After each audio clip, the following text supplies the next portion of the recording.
acontece e antigamente não acontecia esse tipo de coisa. Entendeu? Beleza. E por que você acha que está acontecendo um movimento? O que tem a ver? Isso é coisa de Deus, não é? Mas qual tipo de movimento? Movimento de sapatinho, rodopia, gritos, línguas estranhas. Para mim, esse mover do sapatinho aconteceu de um tempo para cá. Né? Eu nasci no berço evangélico e naquela época não tinha nada disso.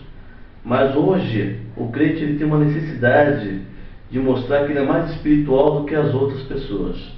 E com essa necessidade, ele arruma artifícios que vai chamar a atenção dentro de uma igreja.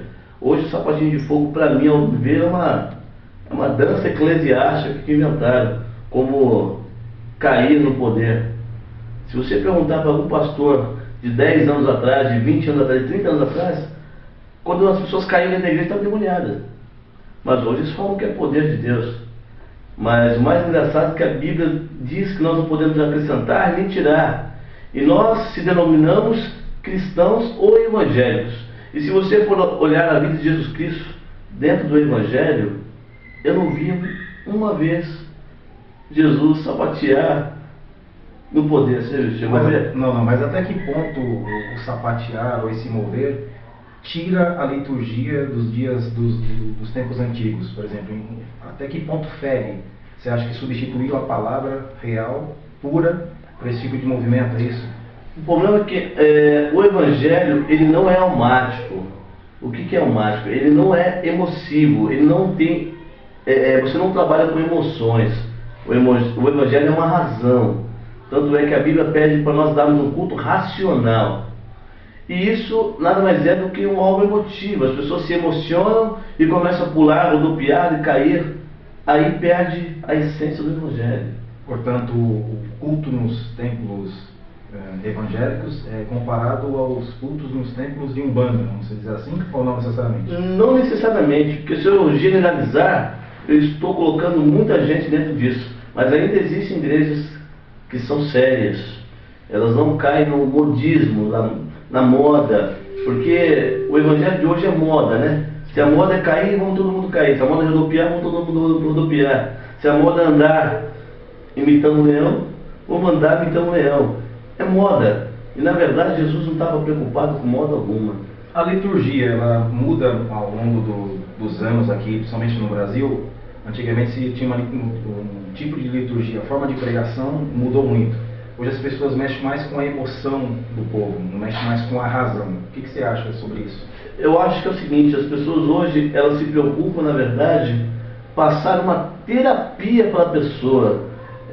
Tenta mexer com o seu psíquico, com sua alma.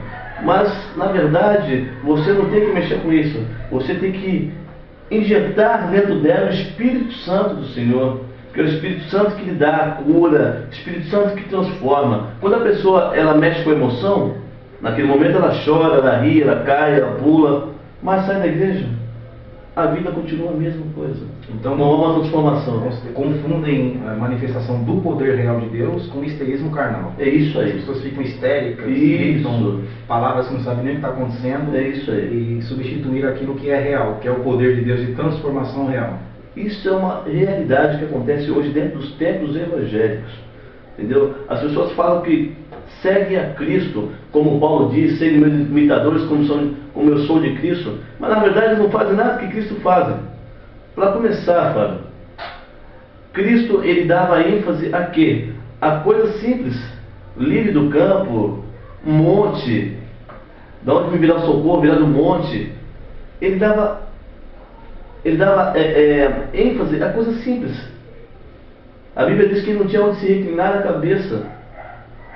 E hoje, na verdade, eles querem o quê? Uma disputa de templos maiores e mais bonitos. Eu não sou contra fazer um templo bonito.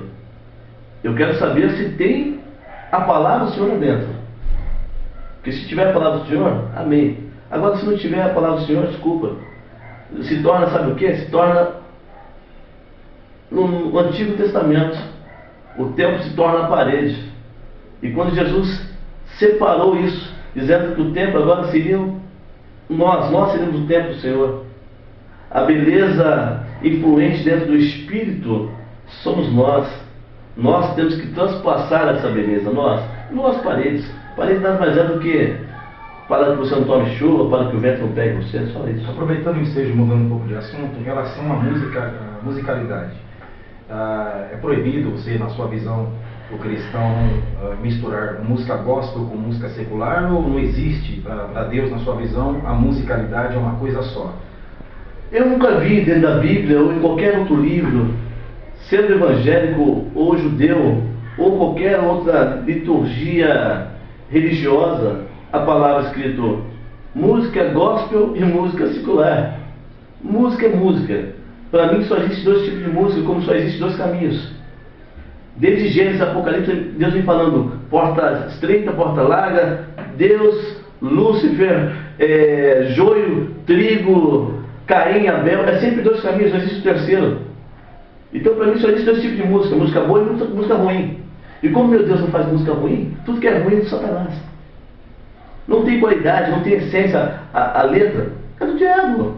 Tem sensualidade dentro da música, é do diabo. Porque, meu Deus, não existe sensualidade no que ele faz. E sobre o dízimo, existe a obrigatoriedade para o cristão ou não, na sua visão? Na minha visão é o seguinte, o dízimo nada mais é do que você mostrar a sua obediência, não que está vinculado com a questão da prosperidade. Sim. É apenas uma obediência, mas sendo que a lei nessa questão foi feita para os judeus, nós sabemos disso. Mas quando você se dispõe a ser dizimista, você está mostrando para Deus que você realmente foi enxertado. Então você segue as normas da liturgia dele, que era uma liturgia judaica. Oração, posso fazer ajoelhado, em pé, deitado? Existe alguma restrição no seu ponto de vista ou não? Ao meu ver, não tem restrição nenhuma, porque às vezes você está ajoelhado, mas a sua conexão não está com Deus. E às vezes você está deitado, colocado no pó, mas você também não está conectado com o Senhor. Eu acho que a oração nada mais é do que você falar com Deus. E você falar com Deus é você expressar como fosse o seu melhor amigo. Como fosse, não, ele é o seu melhor amigo. E o seu melhor amigo, você não tem como falar com ele, porque ele sempre está disposto a ouvir você falar, sendo sentado, ajoelhado, deitado, de pé. O seu melhor amigo, ele sempre está disposto a ouvir você falar. Não interessa aonde você esteja e como você esteja. Deixa eu abrir um leque em relação a uma polêmica em relação à cruz. Cruz é o símbolo do cristianismo, um dos símbolos mais antigos. Entre o símbolo da cruz, tem o símbolo do peixe, ictus, que os gramáticos traduziram, Jesus Christos Theos Huios Soter. Jesus Cristo, Deus, o Filho de Deus, o Filho de Deus. No seu ponto de vista, se a cruz serve como um local onde ele é morto, logo é um símbolo de morte, que ele morreu lá. Não é a mesma coisa se você pegasse um caixão e depois pegasse nesse caixão, onde que é o objeto, onde a pessoa vai ficar colocada morta, e pendurasse e colocasse aquilo como um objeto sagrado, ou você tem um ponto de vista diferente? Para mim não é um objeto sagrado, já começo por aí. Mas é um símbolo. Mas eu vejo dessa forma. Se você tem um caixão vazio, ele simboliza a vida. Porque não há morte dentro daquele caixão. Um caixão vazio não é nem um caixão, é um caixote de madeira. Uma cruz vazia, não há morte, há uma vida. Quando você olha para a cruz vazia, você sempre se lembra do quê? Que um dia teve um homem que foi morto ali, mas ele não permaneceu ali, porque ele era superior. Então ele ressuscitou e daquela cruz ele desceu. Em contrapartida, em relação a isso, e as outras pessoas que morreram também por morte de cruz. Era cultural. Roma, quando matava os criminosos, penduravam também na cruz. Logo, não foi apenas Yeshua, traduzido Jesus, ou Yehoshua, o único que ficou pendurado na cruz. Era o símbolo de maldição, símbolo de morte e a mais terrível da época. Logo, Yeshua, na época, morre por conta do poder político, de desconhecer a missão que ele veio realizar, e ele morre ele tem esse tipo de morte na cruz. A cruz ainda deveria ser o símbolo de bênção ou apenas a lembrança de que ele morreu ali? Jesus, para começar, ele é perito em transformar a maldição em bênção. Jesus é perito nisso, transformar as maldições em bênção. Mas não entra nesse assunto.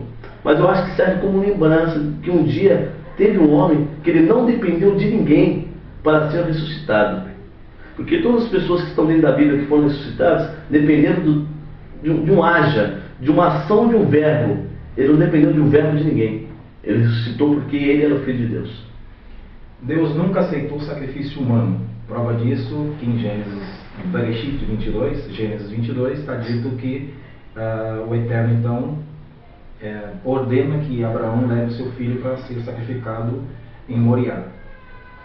Quando chega para imolar, o anjo então grita dizendo: não faças tal, porque agora sei que temes ao Eterno, não é? E não negasse o teu filho, o teu único. Dentro da cultura judaica, o Eterno nunca aceitou sacrifício humano. Por que ele aceitaria o sacrifício humano com o seu próprio filho?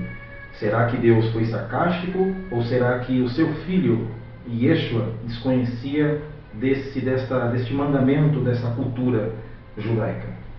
Ao meu ver, uma boa pergunta. Fecha. Isso aqui é difícil.